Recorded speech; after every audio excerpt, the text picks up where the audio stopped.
The morning was calm in New York, but the CBS studios buzzed with quiet anticipation. The guest list for CBS Mornings that day was unusually high-profile. Prince Harry was set to appear live to discuss his latest humanitarian project and his ongoing advocacy for mental health. Producers had spent weeks coordinating every detail, from security arrangements to the tone of the interview. Tony Dokoupil, the show's co-anchor, had reviewed his questions repeatedly. He respected Harry but was known for his fearless interviewing style. "Keep it balanced," his producer reminded him before the cameras rolled. "We want transparency, not tension." At 8:02 a.m., the familiar CBS theme faded, and the camera focused on Tony, Gayle King, and Vladimir Duthiers.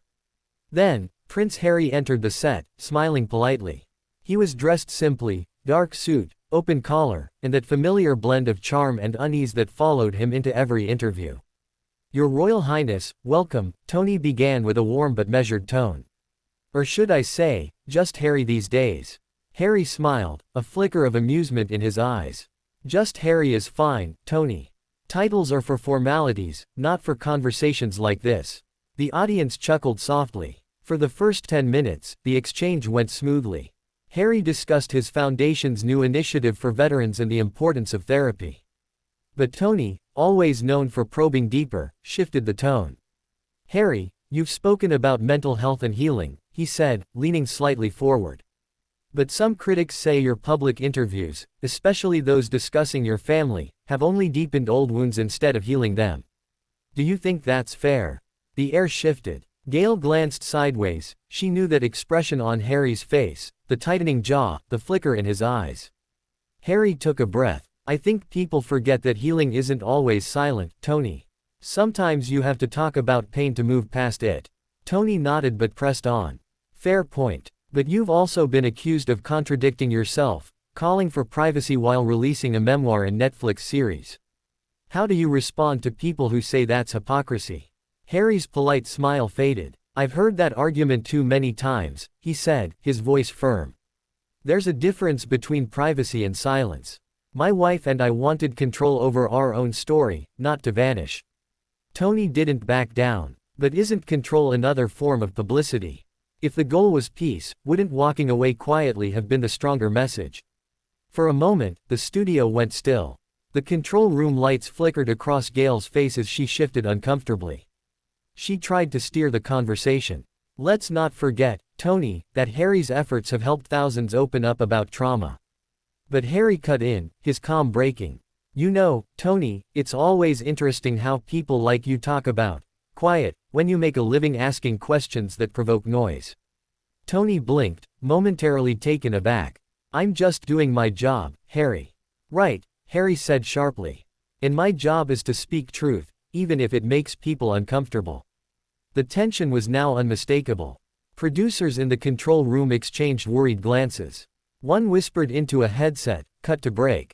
But before they could, Tony added, "You've blamed the media for much of your pain, but aren't you also part of the same machine now?" Harry's chair scraped slightly as he shifted. "That's an unfair comparison," he said, his voice rising.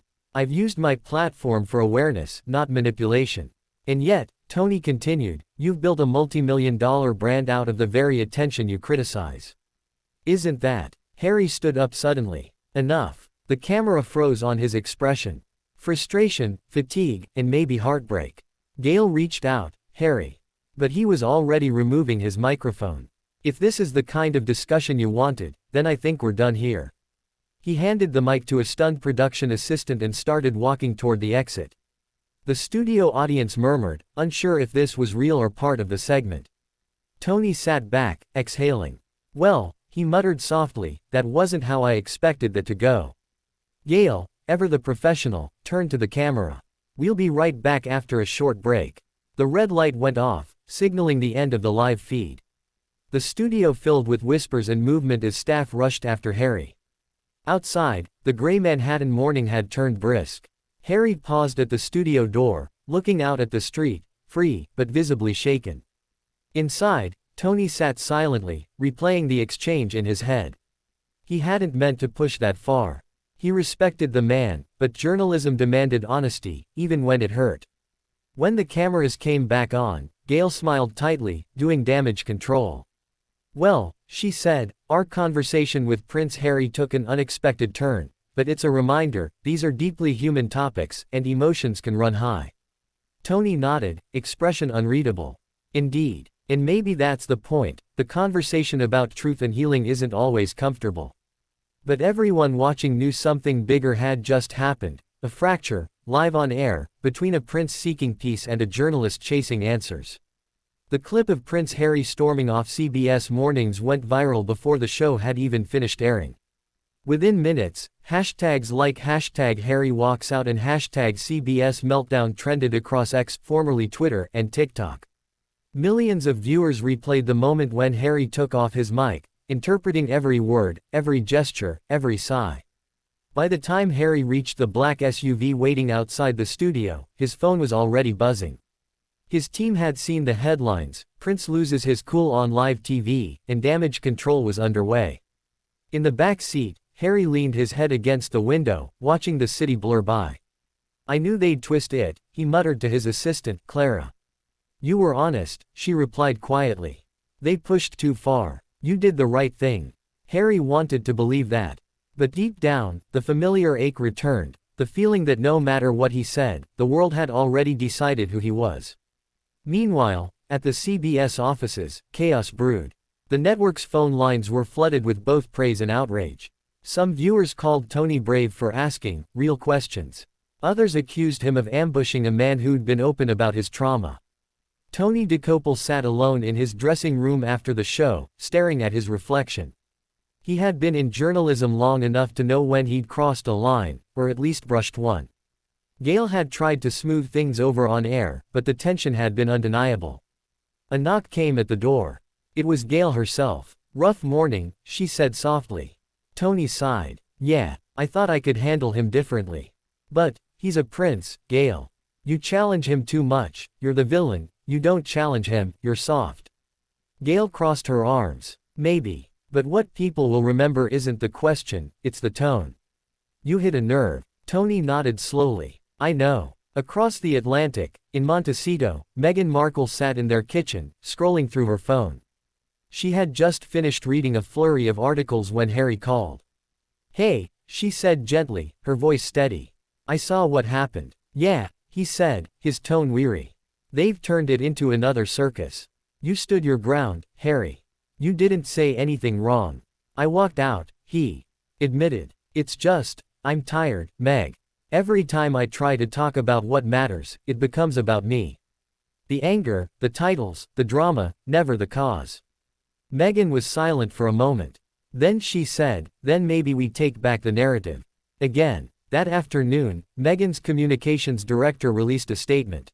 Greater than, the Duke of Sussex remains committed to honest dialogue about mental health.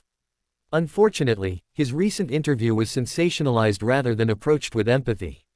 Within hours, public opinion began to split even more sharply. Some accused CBS of baiting Harry for ratings. Others argued that Harry needed to face tough questions like any other public figure. By evening, The Late Show and The View had already referenced the confrontation. Pundits debated whether Harry's reaction was justified. Some mocked him for being thin-skinned, while others called it a rare moment of human vulnerability. But the story took another twist the next morning. CBS released a brief statement of their own. Greater than, CBS News stands by its journalistic integrity. However, we regret that our conversation with Prince Harry became contentious. Tony was summoned to a meeting with senior executives. They didn't reprimand him, not directly, but the message was clear. Next time, handle it with more diplomacy, his producer said. We don't want to be the story. That night, Tony went home exhausted. His wife met him at the door. You look like you've fought a war, she joked gently. Maybe I did, he said with a tired smile. Except the enemy was perception. Meanwhile, Harry and Meghan decided to make a surprise move. 2 days later, they released a short video on the Archwell Foundation website, not an interview, but a heartfelt message. Harry appeared calm, seated beside Meghan. Conversations about trauma and truth are never easy, he said, looking directly into the camera. I reacted emotionally because these topics matter deeply to me. I'm human. I won't apologize for caring. Meghan added, "Our hope is that we can keep the focus on compassion and understanding, not controversy." The video racked up millions of views within hours. Even some critics admitted it was powerful. Back at CBS, Tony watched the video in silence. The expression on Harry's face, tired but sincere, struck him. He realized, perhaps for the first time, that Harry wasn't angry at him, but at the cycle that kept replaying around him. Later that week, Gayle suggested something bold during a production meeting: "Why don't we invite him back?" The room went silent. Tony raised an eyebrow. "You think he'd come?" Gayle smiled. "If we ask the right way, maybe. Redemption stories are better than arguments." And so, an invitation was drafted, private, respectful, and handwritten.